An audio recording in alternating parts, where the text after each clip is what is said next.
It is now my great privilege and high honor to be the first person to officially introduce the 46th President of the United States, Joseph R. Biden, Jr.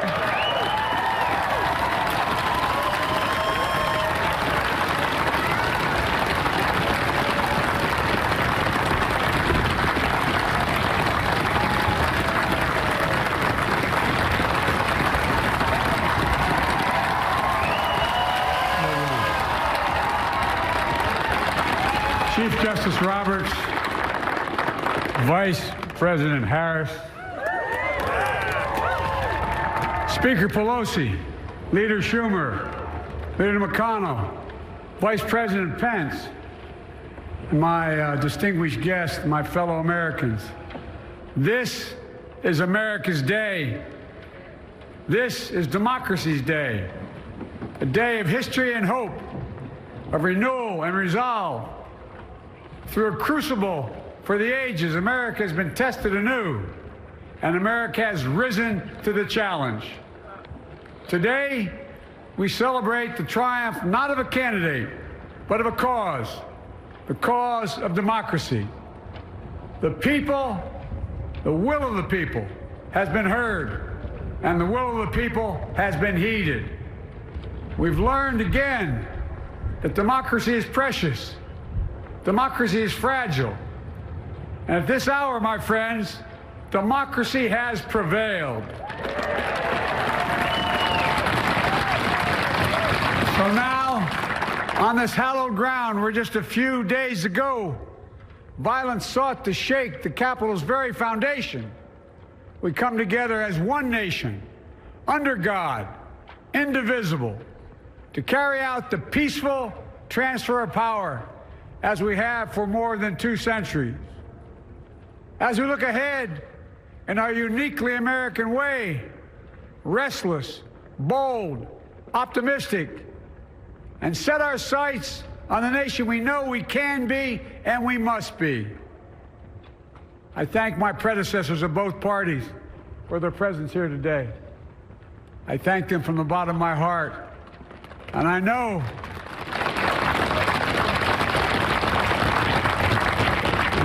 the resilience of our Constitution and the strength of our nation, as does President Carter, who I spoke with last night, who cannot be with us today, but whom we salute for his lifetime in service. I've just taken the sacred oath each of those patriots have taken, the oath first sworn by George Washington.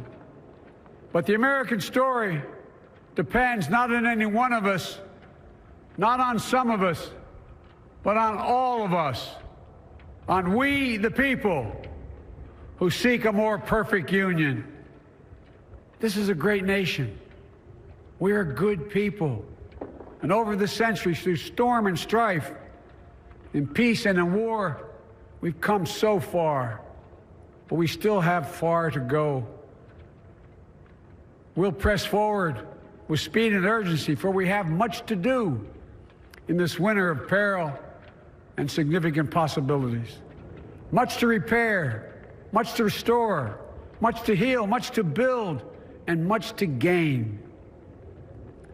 Few people in our nation's history have been more challenged or found a time more challenging or difficult than the time we're in now. Once-in-a-century virus that silently stalks the country. It's taken as many lives in 1 year as America lost in all of World War II. Millions of jobs have been lost. Hundreds of thousands of businesses closed. A cry for racial justice, some 400 years in the making, moves us. The dream of justice for all will be deferred no longer. A cry for survival comes from the planet itself. A cry that can't be any more desperate or any more clear. And now, a rise of political extremism, white supremacy, domestic terrorism, that we must confront and we will defeat. To overcome these challenges, to restore the soul and secure the future of America, requires so much more than words. It requires the most elusive of all things in a democracy: unity. Unity. In another January, on New Year's Day in 1863, Abraham Lincoln signed the Emancipation Proclamation. When he put pen to paper, the president said, and I quote, "If my name ever goes down into history, it'll be for this act, and my whole soul is in it." My whole soul is in it. Today, on this January day, my whole soul is in this: bringing America together, uniting our people, uniting our nation. And I ask every American to join me in this cause.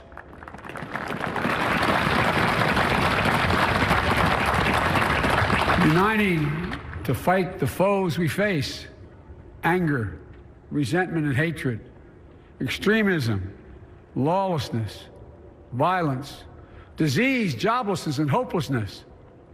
With unity, we can do great things, important things. We can right wrongs. We can put people to work in good jobs. We can teach our children in safe schools. We can overcome the deadly virus. We can reward work and rebuild the middle class and make health care secure for all. We can deliver racial justice, and we can make America once again the leading force for good in the world. I know speaking of unity can sound to some like a foolish fantasy these days. I know the forces that divide us are deep and they are real. But I also know they are not new.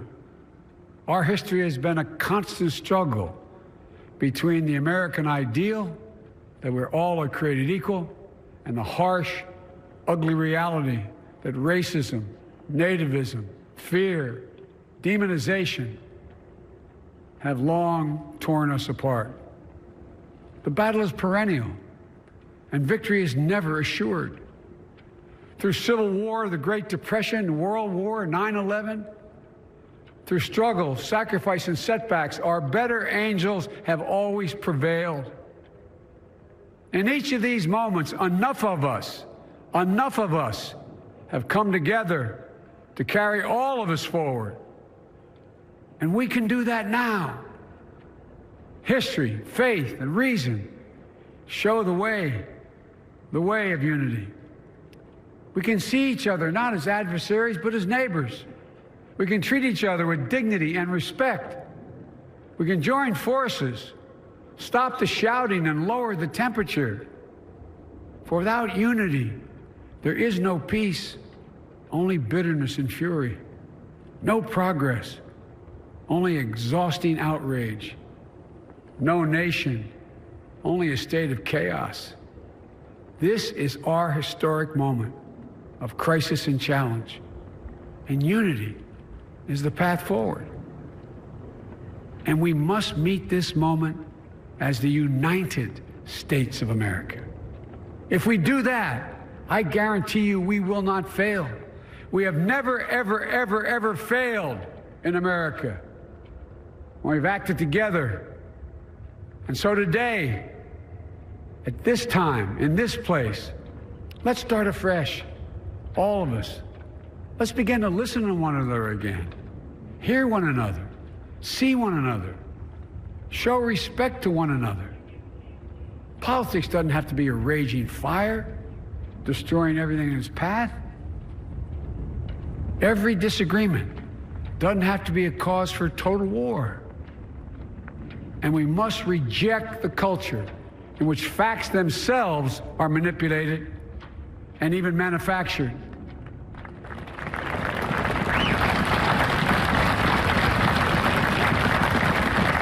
My fellow Americans, we have to be different than this. America has to be better than this. And I believe America is so much better than this. Just look around. Here we stand in the shadow of the Capitol Dome, as was mentioned earlier, completed amid the Civil War, when the Union itself was literally hanging in the balance. Yet we endured. We prevailed.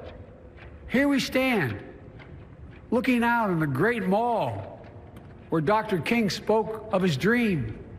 Here we stand where 108 years ago, at another inaugural, thousands of protesters tried to block brave women marching for the right to vote. And today, we mark the swearing in of the first woman in American history elected to national office, Vice President Kamala Harris. Don't tell me things can't change. Here we stand, across the Potomac from Arlington Cemetery, where heroes who gave the last full measure of devotion rest in eternal peace. And here we stand, just days after a riotous mob thought they could use violence to silence the will of the people, to stop the work of our democracy, to drive us from this sacred ground. It did not happen. It will never happen. Not today, not tomorrow, not ever. Not ever.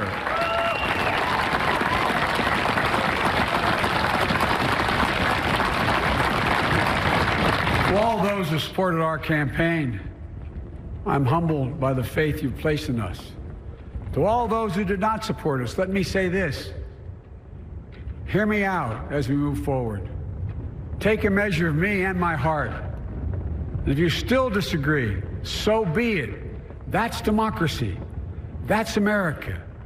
The right to dissent peaceably within the guardrails of our republic is perhaps this nation's greatest strength. Yet hear me clearly. Disagreement must not lead to disunion. And I pledge this to you. I will be a president for all Americans. All Americans. And I promise you, I will fight as hard for those who did not support me as for those who did.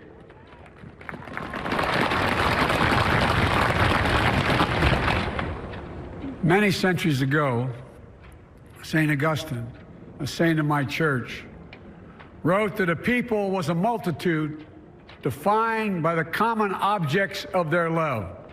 Defined by the common objects of their love. What are the common objects we as Americans love that define us as Americans? I think we know.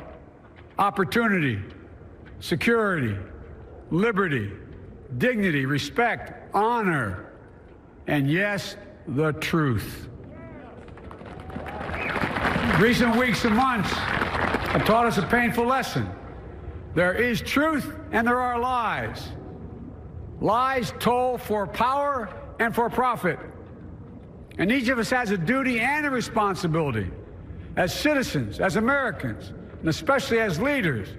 Leaders who have pledged to honor our Constitution and protect our nation, to defend the truth and defeat the lies. Look, I understand that many of my fellow Americans view the future with fear and trepidation. I understand they worry about their jobs. I understand, like my dad, they lay in bed wondering, can I keep my health care? Can I pay my mortgage? Thinking about their families, about what comes next. I promise you, I get it. But the answer is not to turn inward, to retreat into competing factions, distrusting those who don't look like you, or worship the way you do, or don't get their news from the same sources you do. We must end this uncivil war that pits red against blue, rural versus urban, conservative versus liberal. We can do this if we open our souls instead of hardening our hearts, if we show a little tolerance and humility, and if we're willing to stand in the other person's shoes, as my mom would say, just for a moment, stand in their shoes. Because here's the thing about life. There's no accounting for what fate will deal you. Some days when you need a hand. There are other days when we're called to lend a hand. That's how it has to be. That's what we do for one another. And if we are this way, our country will be stronger, more prosperous, more ready for the future. And we can still disagree. My fellow Americans, in the work ahead of us, we're going to need each other. We need all our strength to persevere through this dark winter. We're entering what may be the toughest and deadliest period of the virus. We must set aside politics and finally face this pandemic as one nation. One nation. And I promise you this, as the Bible says, weeping may endure for a night, but joy cometh in the morning. We will get through this together. Together. Look, folks, all my colleagues I serve with in the House and the Senate up here, we all understand the world is watching all of us today. So here's my message to those beyond our borders. America has been tested, and we've come out stronger for it. We will repair our alliances and engage with the world once again, not to meet yesterday's challenges, but today's and tomorrow's challenges. And we'll lead not merely by the example of our power, but by the power of our example.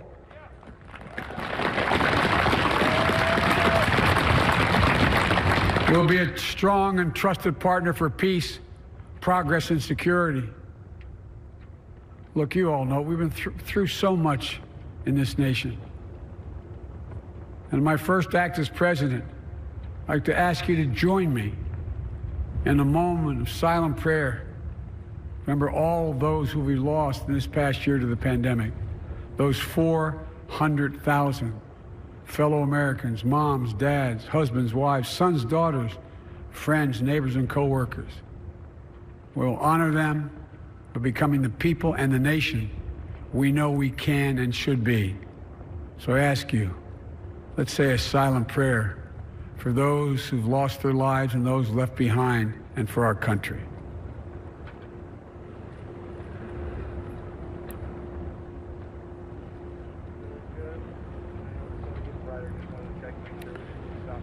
Amen.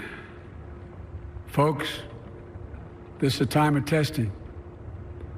We face an attack on our democracy and on truth, a raging virus, growing inequity, the sting of systemic racism, a climate in crisis, America's role in the world. Any one of these would be enough to challenge us in profound ways. But the fact is, we face them all at once, presenting this nation with one of the gravest responsibilities we've had. Now we're going to be tested. Are we going to step up, all of us? It's time for boldness, for there's so much to do. And this is certain. I promise you, we will be judged, you and I, by how we resolve these cascading crises of our era.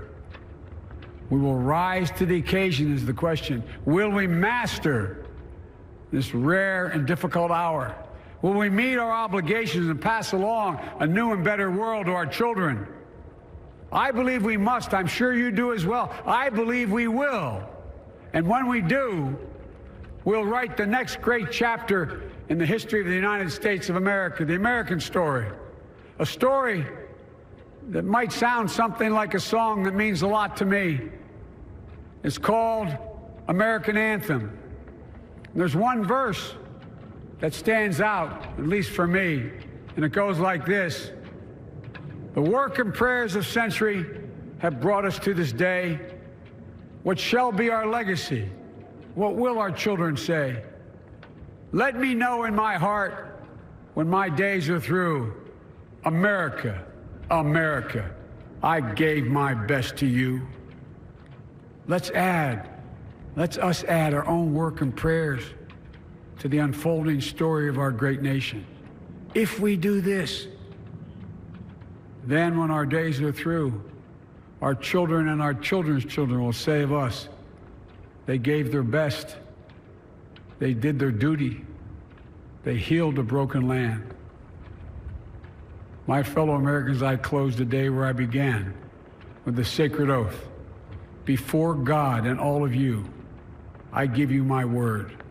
I will always level with you. I will defend the Constitution.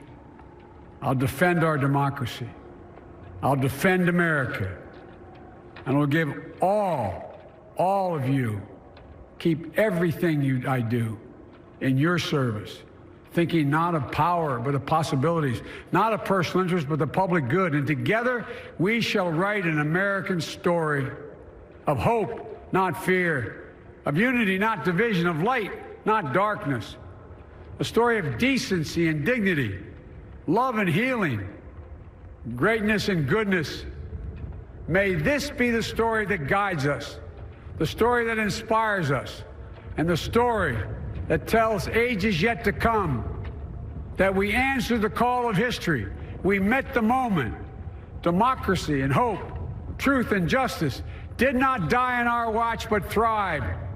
That America secured liberty at home and stood once again as a beacon to the world. That is what we owe our forebears, one another, and generation to follow. So, with purpose and resolve, we turn to those tasks of our time, sustained by faith, driven by conviction, and devoted to one another and the country we love with all our hearts. May God bless America, and may God protect our troops. Thank you, America.